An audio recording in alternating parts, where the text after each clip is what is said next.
নমস্কাৰ বন্ধুসকল, স্বাগতম জনাইছোঁ সকলোকে অৰিন্দম পাকঘৰলৈ। আজি আমি বনাব লৈছোঁ পাতত দিয়া গাহৰি মাংস। পাতত দিয়া গাহৰি মাংস বনাবলৈ আমাক কি কি প্ৰয়োজন হ'ব আহক চাই লওঁ। গাহৰি মাংস লৈছোঁ, আদা নহৰু, শুকান জলকীয়া গৰম পানীত অলপ দেৰি তিয়াই লৈছোঁ। শুকান জলকীয়া আৰু আদা নহৰুখিনি আমি পেষ্ট বনাই ল'ম। শুকান খৰিচা লৈছোঁ।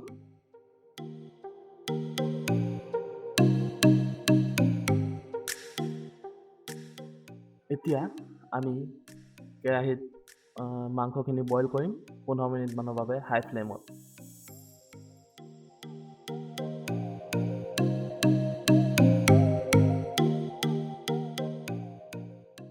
মিনিটমান হৈ গৈছে। এতিয়া আমি মাংসখিনি ইয়াৰ পৰা উলিয়াই ল'ম আৰু মাংসখিনিৰ লগত আদা নহৰু আৰু শুকান জলকীয়াৰ পেষ্টটো ভালদৰে মিক্স কৰি ল'ম।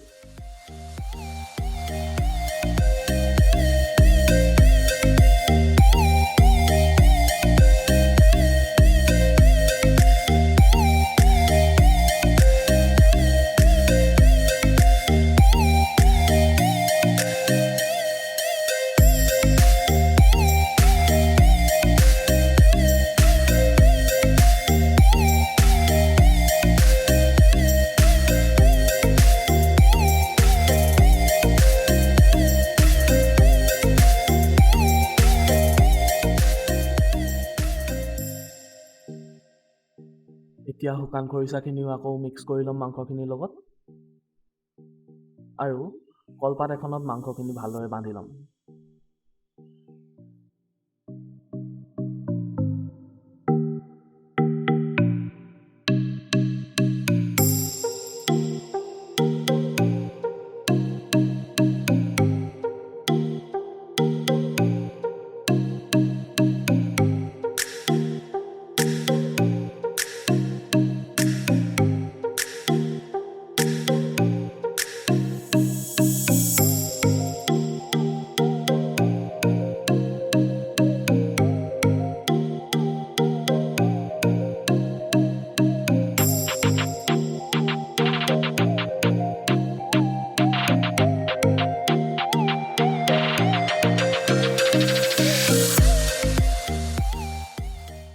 এতিয়া কেৰাহীত অলপ পানী দিম, এটা ষ্টেণ্ড দিম যাতে মাংসখিনি পানীৰ পৰা অলপ ওপৰত থাকে আৰু পাতত বন্ধা মাংসখিনি ভালদৰে ষ্টেণ্ডটোৰ ওপৰত দি সিজিবলৈ দিম।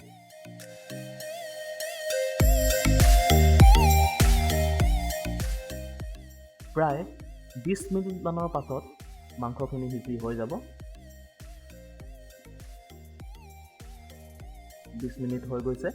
এতিয়া আমি মাংসখিনি উলিয়াই লওঁ। এতিয়া এখন পেনত আমি তেল গৰম কৰি ল'ম আৰু পাতৰ সৈতে মাংসখিনি ভাজিম।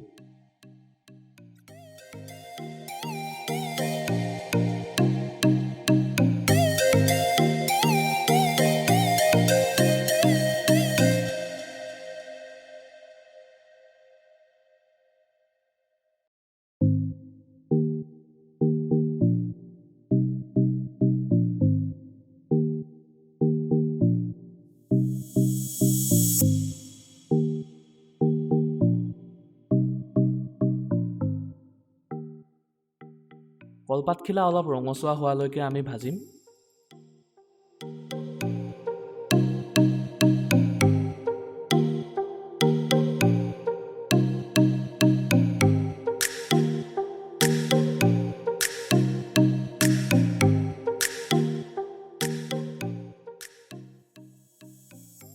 কলপাতখিলা ৰঙচুৱা হৈ গৈছে। আমাৰ পাতত দিয়া গাহৰি মাংস সিজি হৈছে। আহক চাওঁ।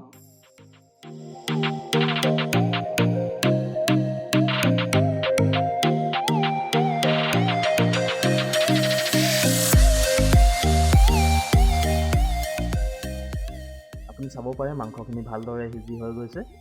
এতিয়া আপুনি ভাতৰ লগত বা ৰুটিৰ লগত খাব পাৰে। আশা কৰিলোঁ আপোনালোকে ভিডিঅ'টি চাই ভাল পালে। যদি ভিডিঅ'টি চাই ভাল পাইছে, লাইক কৰিব, শ্বেয়াৰ কৰিব আৰু কমেণ্টত জনাবলৈ নাপাহৰিব আপুনি ঘৰত ট্ৰাই কৰি খাই কেনেকুৱা পালে। আৰু এনেকুৱাই ভিডিঅ'ৰ আপডেট পাই থাকিবলৈ ওচৰৰ ছাবস্ক্ৰাইব বটনটো টিপি ঘণ্টা বটনটো দবাই দিব। ধন্যবাদ।